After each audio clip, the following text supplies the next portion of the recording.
പ്രധാനമന്ത്രി വന്ന് കൊടി ഉയർത്തുന്ന റെഡ് ഫോർട്ട്, ലാൽ കില. നോക്കിയേ, ഇതാണ് ഇതിൻ്റെ ഒരു ഫ്രണ്ട് വ്യൂവേ. ഇത്രയും സൗന്ദര്യം ഈ കോട്ട കയറിയാൽ വേറെ എങ്ങുമില്ല. ഇതിനാണ് പ്രൗഢിയോടെ നിൽക്കുന്നത് ഫ്രണ്ട് ഭാഗം മാത്രമാണ്. ഈ ഒരു കൺസ്ട്രക്ഷനുമായിട്ട് അകത്തെ കൺസ്ട്രക്ഷന് യാതൊരു വിധമായ ബന്ധവും എനിക്ക് തോന്നിയില്ല കേട്ടോ. പക്ഷെ ഇത് പൊളിയാണ്, അടിപൊളിയാണ് കാണാൻ, സൂപ്പറായിട്ടുണ്ട്. ആ മേളിൽ പ്രധാനമന്ത്രിയൊക്കെ പ്രസംഗിക്കുന്ന ആ മേളിലോട്ട് ടോപ്പിലോട്ട് നമുക്കാർക്കും പ്രവേശനമൊന്നുമില്ല. അവിടെ കയറാൻ പറ്റത്തില്ല, അവിടെല്ലാം ടൈറ്റ് സെക്യൂരിറ്റിയാണ്. കുറച്ച് അടുത്ത് വന്നപ്പോൾ നോക്കി കണ്ടോ,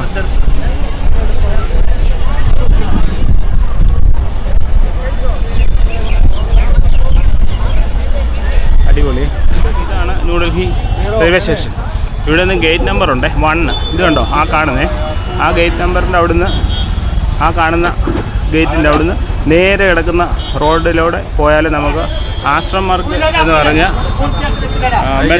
മെട്രോയിലെത്തും. മനസ്സിലായോ? അപ്പോൾ അവിടുന്ന് നമുക്ക് രാജീവ് ചൗക്കിൽ പോയിട്ട് അവിടുന്ന് കാശ്മീർ ഗേറ്റ് പോയി അവിടുന്ന് വയലറ്റ് ലൈനിലോട്ട് മാറിക്കയറണം. അങ്ങനെയാണ് നമ്മൾ ലാൽ കില, ജുമാ മസ്ജിദൊക്കെ പോകേണ്ടത്. അപ്പോൾ ഗൈസ് നേരെ അങ്ങോട്ട് പോവാണ്. അപ്പോൾ ആശ്രം മാർഗിലെ ബ്ലൂ ലൈനാണ്. അവിടുന്ന് നമ്മൾ രാജീവ് ചൗക്കിലേക്ക് പോയിട്ട് യെല്ലോ ലൈനിൽ കയറണം. യെല്ലോ ലൈനിൽ നിന്ന് കാശ്മീർ ഗേറ്റ് വരെ പോവാം. അവിടുന്ന് ലൈൻ ചേഞ്ച് ചെയ്ത് വയലറ്റ് ലൈനിൽ കയറിയിട്ട് ലാൽ കില, അതായത് ചെങ്കോട്ട, അതുപോലെ തന്നെ ജുമാ മസ്ജിദും ഒക്കെ അവിടെയാണുള്ളത്. അപ്പോൾ നമുക്ക് അങ്ങോട്ട് പോകാം. ഈ ന്യൂഡൽഹി റെയിൽവേ സ്റ്റേഷൻ്റെ അവിടെ നിന്ന് ഷെയർ ഓട്ടോ ഉണ്ട് ആശ്രം മാർഗ് മെട്രോ വരെ, 10 രൂപയേ ഉള്ളൂ. അപ്പോൾ അതിന് പോകാം നമുക്ക്. ഓക്കെ, ഓട്ടോ ഉണ്ട്, ഓട്ടോയിൽ കയറി. അപ്പോൾ നമുക്ക് നേരെ ഇനി ഇവിടെ ഇങ്ങനെ ഷെയർ ഓട്ടോസ് ഉണ്ട് ഇഷ്ടംപോലെ കേട്ടോ. നമുക്ക് സ്വന്തമായിട്ട് വേണമെങ്കിൽ പോവാം. അതുകൂടാതെ ഇങ്ങനെ നമ്മുടെ അടുത്ത് ഒരു ബസ് പോലെ ഇങ്ങനെ ഇട്ടിട്ടുണ്ട്. അപ്പോൾ അങ്ങനെയും പോവാം. അപ്പോൾ 20 രൂപ 2 പേർ, 10 വെച്ച്. പുള്ളിക്ക് മലയാളം അറിയാം കേട്ടോ. ഇതുണ്ട്, ഇതുണ്ട്. ഇവിടുത്തെ ഡ്രൈവിംഗ് ഒരു ഭയങ്കര രസമാണ്. എൻ്റെ പൊന്നെ, ഇതുണ്ടോ, ഇതുണ്ടോ, എൻ്റെ പൊന്നോ അമ്മേ.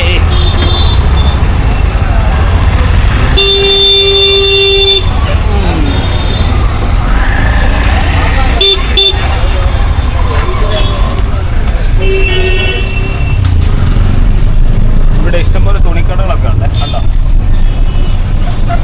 നമ്മളെ സരോജിനി മാർക്കറ്റിലൊക്കെ പോകുമ്പോൾ ആ ഒരു റേറ്റൊക്കെ തന്നെ ഉള്ളൂ. ഇവിടെ വലിയ കൂടുതലൊന്നുമില്ല. പക്ഷേ സരോജിനി മാർക്കറ്റിൽ ഇഷ്ടംപോലെ നമുക്ക് വെറൈറ്റി കളക്ഷൻസ് ഉണ്ടെന്നുള്ളേ ഉള്ളൂ. നമുക്ക് അത്യാവശ്യമൊക്കെ എന്തെങ്കിലും പാൻറ്റ് അങ്ങനെയൊക്കെയുള്ള സാധനങ്ങളൊക്കെ വാങ്ങിക്കാനൊക്കെ ഉള്ള 250 രൂപയൊക്കെ കാണാൻ അടിപൊളി ജീൻസൊക്കെ കിട്ടും. അത് കഴിഞ്ഞ ദിവസം സരോജിനി മാർക്കറ്റിൻ്റെ ഒരു വീഡിയോ ചെയ്തപ്പോൾ അതിനകത്ത് ഞാൻ വ്യക്തമായിട്ട് ചെയ്തിട്ടുണ്ട്. അപ്പോൾ ഇവിടെ 15 വന്നാലും 15 മാർക്കറ്റുകളൊന്നും പോയില്ലെങ്കിലും അത്യാവശ്യം നമുക്ക് ഇവിടെ നിന്നും പർച്ചേസ് ചെയ്യാനുള്ള ഒരു സ്കോപ്പുണ്ട്. ഇവിടുത്തെ ട്രാഫിക്കും ഇവിടുത്തെ ഡ്രൈവിങ്ങും ഇതാ ഭയങ്കര.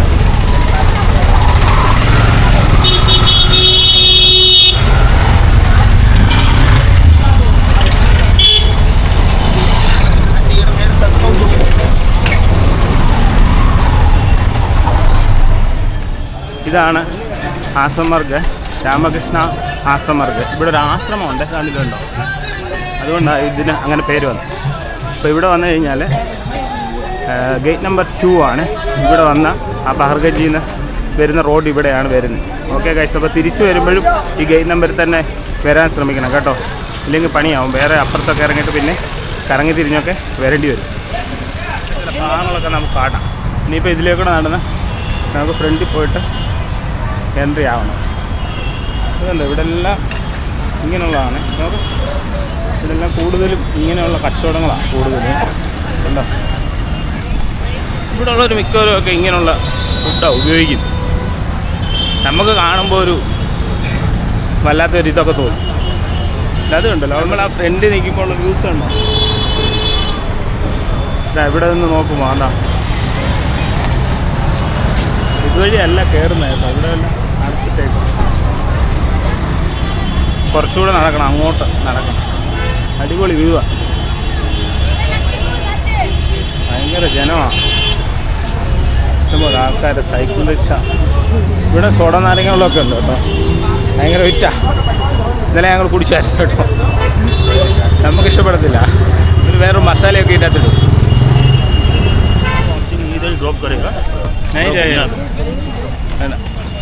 ഇവരിങ്ങനെ ഓരോന്ന് കൊണ്ടുവരാമെന്നൊക്കെ പറയും കേട്ടോ. ഇത് കണ്ടോ, നമ്മളകത്ത് കയറി. വാവ്, അടിപൊളിയാണ്. മേളിലെ ദേശീയ പതാകയൊക്കെ വെച്ച് സെറ്റ്. ചെങ്കല്ലിലെ വിസ്മയം അല്ലേ? താജ്മഹലിന് ശേഷം ഷാജഹാൻ്റെ മറ്റൊരു വിസ്മയം. ഭയങ്കര ഒരു പാർക്കിംഗ് ഏരിയ ആണ്. ഇതുണ്ടോ,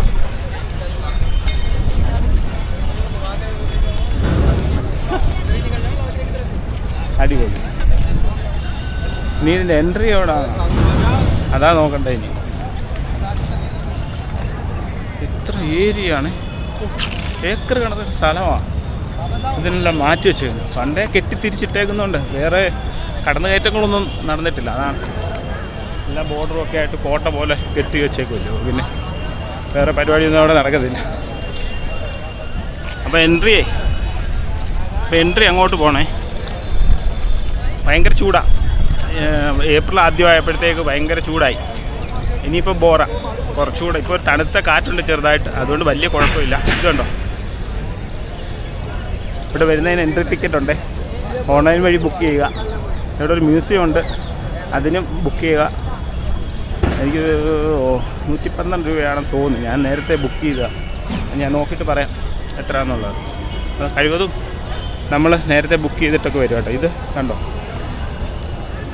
ഇതെല്ലാം ഇവിടെ കിടങ്ങുകളുണ്ട്. ഈ കോട്ടകൾക്കെല്ലാം സേഫ്റ്റി പരമായിട്ട് ആക്രമണങ്ങൾ പണ്ടതെല്ലാം ഇല്ലയോ, എല്ലാ ആക്രമണവും ഇല്ലയോ, അങ്ങോട്ടും ഇങ്ങോട്ടും സൈന്യവുമായിട്ട് വന്നുള്ള ആക്രമണം.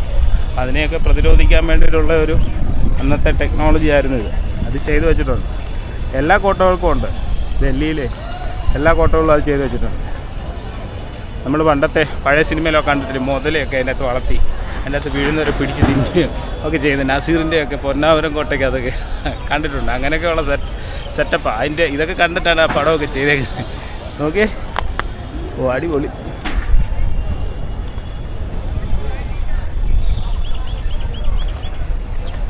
അവിടെ സെക്യൂരിറ്റി. ഇനി നമുക്ക് അകത്ത് കയറിയിട്ട് ക്യാമറയൊക്കെ കൊണ്ടുപോകാൻ പറ്റുമോയെന്നൊന്നും അറിയത്തില്ല. ചെന്ന് നോക്കാം. പറ്റുമെന്നാണ്. ഭയങ്കര വെയിലായതുകൊണ്ട് രണ്ടുപേരും കൂടെ ഒരു കണ്ടോ, ഒരു മരത്തോട്ട് ആലിൻ്റെ ചോട്ട് ഇരിക്കുക. ഇപ്പോൾ ഇതൊക്കെ കയറണം. എൻട്രിയാണ് അവിടെ. അത് കഴിഞ്ഞ് ഇങ്ങോട്ട് വരുമ്പോൾ കണ്ടോ, അടിപൊളിയാണ്. ഇവിടെ ഒരു ചെറിയ ആലും ചെറിയൊരു വിളക്കുമൊക്കെ കത്തിച്ച് വെച്ചിട്ടുണ്ട്. മൊബൈല് ക്യാമറയൊക്കെ അലൗഡാണ് കേട്ടോ, കുഴപ്പമൊന്നുമില്ല. ഇതുണ്ടോ, ബാഗ് നമ്മൾ പുറത്ത് വെച്ചു. കാരണം സ്കാനിങ് ഒക്കെ ഉണ്ട്. പിന്നെ എന്തെങ്കിലും ഉണ്ടെങ്കിൽ പിന്നെയും തിരിച്ചു പോകണം. ഭയങ്കര ക്യൂ ആയതുകൊണ്ട് പിന്നെയും മണിക്കൂറുകൾ ക്യൂ നിന്ന് വേണം അകത്ത് വരാൻ. അപ്പോൾ അതാണ് 80 രൂപയാണ് കൗണ്ടറിൽ വന്ന് ടിക്കറ്റ് എടുക്കുകയാണെങ്കിൽ ആവുന്നത്, മ്യൂസിയം ഉൾപ്പെടെ കേട്ടോ. അല്ലാതെ എടുക്കുന്നതിന് 55 രൂപ ഓൺലൈൻ വഴി എടുക്കുന്നത്. ഇവിടെ ഓൺലൈൻ വഴി എടുക്കുമ്പോൾ പൊതുവെ കുറവാണ് റേറ്റ്. ഇതാണ് ഇവിടെ നിന്നുള്ള ഒരു ടോട്ടൽ വ്യൂസ് എന്ന് പറയുന്നത്. ഇതുണ്ടോ ആൾക്കാർ, ഇതുണ്ടോ ഷാജഹാൻ ചക്രവർത്തി പണിഞ്ഞാണ് കേട്ടോ. ശില്പി നമ്മുടെ താജ്മഹലിൻ്റെ അതേ ലഹോറി തന്നെ.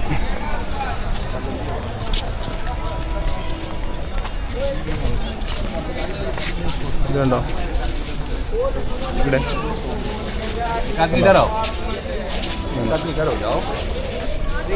തീരങ്കി വെച്ചിരുന്നുണ്ട് മേളിലോട്ട് വെടിവെക്കാൻ. അടിപൊളി. ഇതുണ്ടോ, എല്ലാവരും ഫോട്ടോ സെഷനാണ് കണ്ടോ.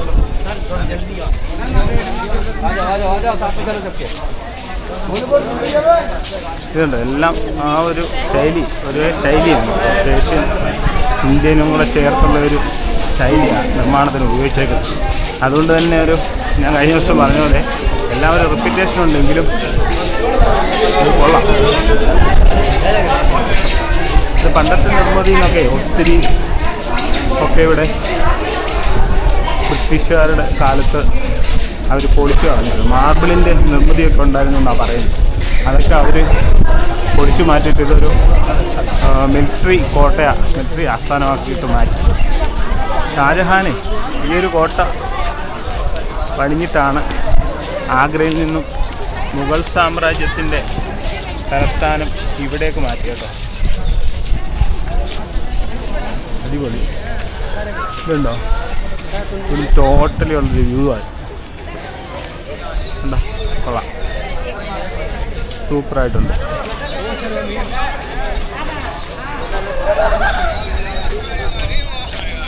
കോട്ടയുടെ ഇത് കണ്ടോ? അവിടെ ഒരു ജന്നലും അതിലേക്കൂടെ വന്നേ പുറത്ത് കാഴ്ചകളൊക്കെ കാണാൻ വേണ്ടിയിട്ടുള്ള ഇരിക്കാനുള്ള ഒരു സ്പേസും ഒക്കെ കൊടുത്തിട്ടുണ്ട്. അത് കൊള്ളാം. അതൊരു വെറൈറ്റി ആയിരുന്നു. അത് ഇതുവരെ എങ്ങും ഞാൻ കണ്ടില്ല. അത് കൊള്ളാം.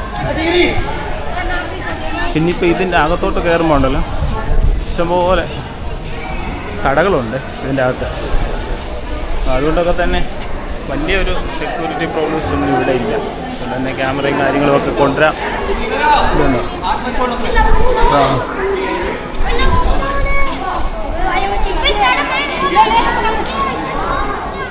ഒരേ ലൈനിലാണ് കൊടുത്തേക്കുന്നത്. കണ്ടോ? ഒരേ ലൈനിലെ കവാടങ്ങളെല്ലാം ഒരുപോലെ കാണാൻ നല്ല രസമുണ്ട്. ഇതുണ്ടോ? ഇവിടെ എല്ലാം ഇങ്ങനെയുള്ള കടകളാണ്. അടിപൊളി.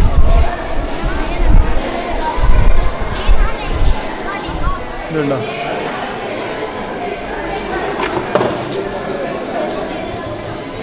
ഇരു സൈഡും ഇഷ്ടം പോലെ. അത് കൂടാതെ തന്നെ ഇതിൻ്റെ മോശങ്ങളും ഉണ്ടോ?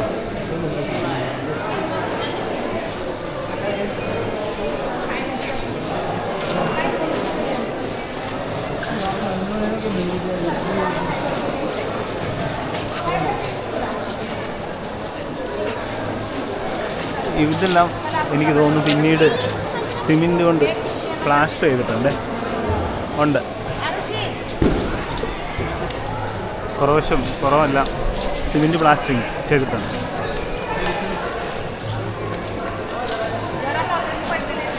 ലാൽ കില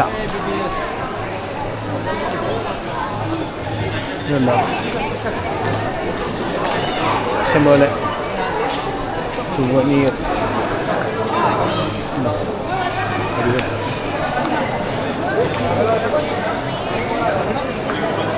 ഇതിൻ്റെ രണ്ട് സൈഡിലും കണ്ടോ ഫുള്ള് കച്ചവടക്കാരാണ്. കണ്ടോ? ഇത് നല്ല രസമുണ്ട്. തന്നെയല്ല ഇവിടുത്തെ ആ ഒരു കമാനം കണ്ടോ? ഒരേ രീതിയിൽ അങ്ങ് വരെ പോയേക്കാണ്. നോക്കണ്ടോ? അത് നല്ലൊരു രസമുള്ള ഒരു കാര്യമായിട്ട് തോന്നി. നല്ല ശില്പങ്ങളൊക്കെ ഉണ്ട്. ഇതുണ്ടോ? കൊള്ളാം.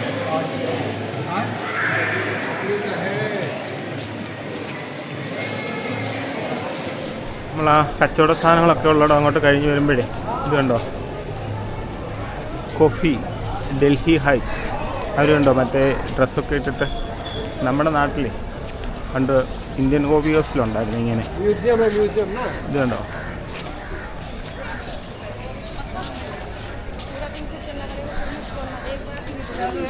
ഇത് മ്യൂസിയമാണ്. ഇതുണ്ടോ? ഇവിടെ നിന്നുള്ള ഈ ഡൽഹിയിലെ സ്ഥലങ്ങളൊക്കെ ഉണ്ടല്ലോ ഇതുപോലെ ഒത്തിരി ദൂരം നടക്കാനുണ്ട്. അതുകൊണ്ട് തന്നെ നമ്മളെ ഈ ഇവിടം വിസിറ്റ് ചെയ്യാൻ തിരഞ്ഞെടുക്കുന്ന ടൈം വളരെ പ്രാധാന്യമുള്ളതാണ് കേട്ടോ. അതായത് ഈ മാസങ്ങൾ ഏപ്രിൽ മാസമൊക്കെ വന്നാൽ നമുക്ക് ഭയങ്കര ബുദ്ധിമുട്ടായിരിക്കും. കാരണം ഭയങ്കരമായിട്ട് ചൂടാണ്, ഒടുക്കത്തെ ചൂടാണ്. ഇപ്പം തന്നെ മാർച്ച് തണുപ്പുണ്ടെങ്കിൽ പോലും വെയിലിന് നല്ല ചൂട് വെച്ച് തുടങ്ങി. ഏപ്രിൽ ഫസ്റ്റൊക്കെയാണ്. അപ്പം അത് നമ്മളൊന്ന് ശ്രദ്ധിച്ചാൽ നല്ലതായിരിക്കും. ഡൽഹിയൊക്കെ ഉത്തർപ്രദേശും നോർത്ത് ഇന്ത്യയിലെ ഭൂരിപക്ഷ സ്ഥലങ്ങളും കാശ്മീർ മണാലിയൊക്കെ ഒഴിച്ചുള്ള സ്ഥലങ്ങളൊക്കെ സന്ദർശിക്കാൻ നല്ലത് എപ്പോഴും തണുപ്പുള്ള ഒരു ക്ലൈമറ്റാണെന്നുള്ളതാണ്. ഇവിടവും ഏറ്റവും ബെറ്റർ അത് തന്നെയാണെന്നാണ് എനിക്ക് പറയാനുള്ളത്. ഈ ഒരു ഡൽഹിയൊക്കെ സന്ദർശിക്കുന്ന സമയം എന്ന് പറയുന്നത് എപ്പോഴും നല്ലത് ഒക്ടോബർ മുതൽ ഒരു മാർച്ച് വരെയാണ്. മാർച്ച് ലാസ്റ്റൊക്കെയാണ് ഞങ്ങളിപ്പോൾ സന്ദർശിക്കുന്നത്.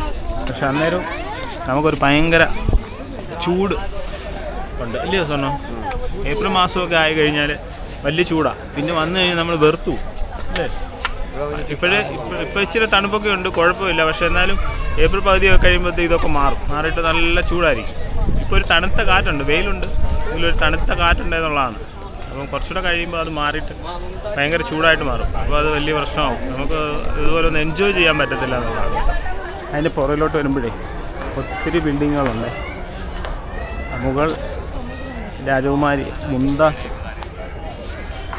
താമസിച്ച മുംതാസ് മകൾ ഒക്കെയാണ് ഈ ബിൽഡിങ്ങായി ഉള്ളത്.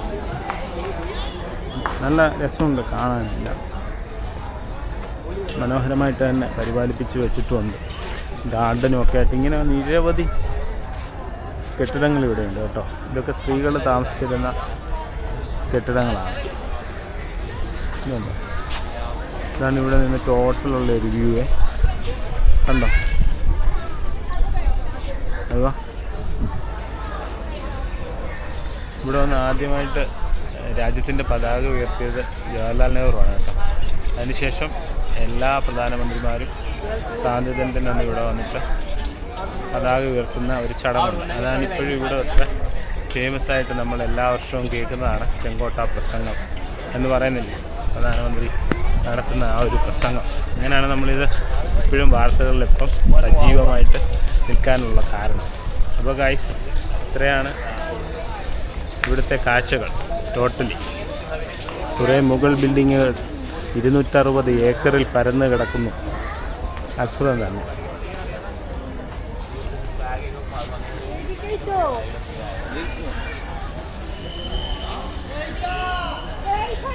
ഇവിടെ ഒരു ബിൽഡിംഗ് ഉണ്ടോ? ഇതൊക്കെ നമ്മുടെ നാട്ടിലൊക്കെ ഉള്ള ഇല്ലേ, ആ ഒരു ശൈലിയൊക്കെ ഉള്ള. പണ്ടത്തെ ചില വീടുകളൊക്കെ ആ ഒരു ശൈലിയാണ്.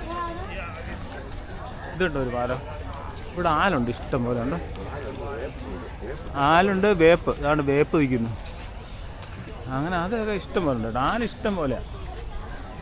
ആല, വേപ്പ് ഇത് ഇഷ്ടം പോലെ ഉണ്ട്.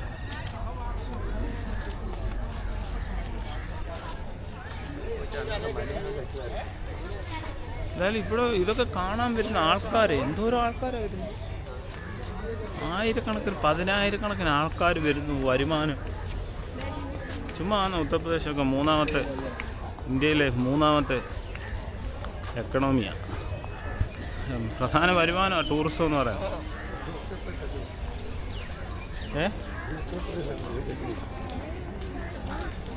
म्यूजियम किधर है भाई? मालूम नहीं। म्यूजियम किधर? म्यूजियम एक वो हो गया। अच्छा वो वाला उसमें ഇതുണ്ട്. ഇവിടെ ഒരു പുല്ലിൻ്റെ പണ്ട് കാലത്തൊക്കെ മ്യൂസിക് സംഗീത നിശകളൊക്കെ നടത്തപ്പെട്ടിരുന്ന ഇവിടെ വെച്ചാണെന്നാണ് പറയപ്പെടുന്നത് കേട്ടോ. കൊട്ടാരത്തിലുള്ള ഒരു ബാക്കിയുള്ള എല്ലാ ആൾക്കാരുടെയും നൃത്തനൃത്യങ്ങളും കരവിരുതുകളും ഒക്കെ കണ്ടിരുന്നത് ഇവിടെ വെച്ചിട്ടാണ് കേട്ടോ. അതുപോലെ തന്നെ ധാരാളം ആൾക്കാരെ, രാജാക്കന്മാരെയൊക്കെ ഇവിടെ കൊല്ലപ്പെട്ടതും ഈ ഒരു സ്ഥലത്ത് വെച്ചാണെന്ന് പറയപ്പെടുന്നത്. ഇത് കൊള്ളാം. ഇവിടെ കയറിയപ്പോൾ നല്ല തണുപ്പുണ്ട്. ഇതുണ്ട്, ഇവിടെ ഈ രാജാവൊക്കെ വന്ന് ഇരുന്ന ആ പരിപാടികളൊക്കെ ആസ്വദിച്ചത് എന്നാണ് തോന്നുന്നത് കേട്ടോ.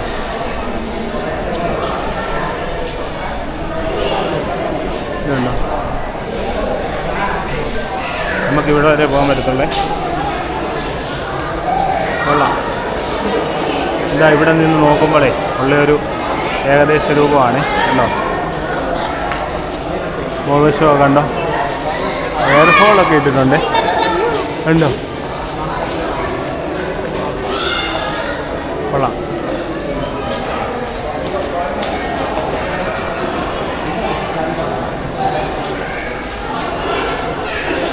നാട്ടിലെ പ്രശ്നങ്ങൾ പരിഹരിക്കുവാനും സാധാരണക്കാരുടെ പ്രശ്നങ്ങൾ പരിഹരിക്കാനും ഒക്കെ ആയിട്ട് രാജാവ് ഉപയോഗിച്ചിരുന്ന ഒരു മണ്ഡപമാണ് ഇത്. നമ്മൾ കണ്ട അവിടെ നിന്നാണ് രാജാവ് പ്രജകളെയൊക്കെ കണ്ടിരുന്നത്.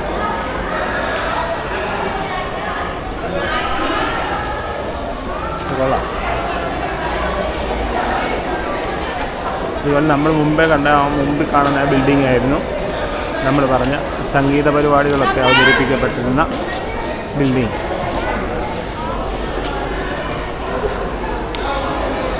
ആ ഒരു ബിൽഡിങ്ങാണ്. കൊള്ളാം. ഇതുണ്ടോ നല്ല ചുമന്ന് ചെങ്കല്ലിൽ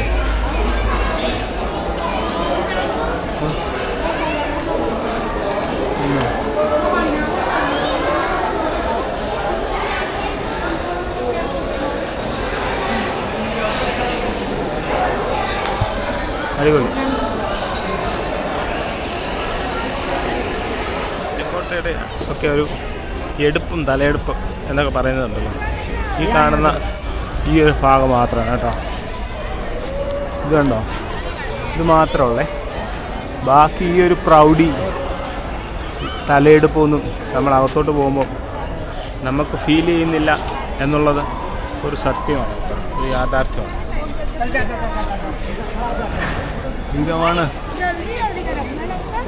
ഇതാണ് നിർമ്മിതി.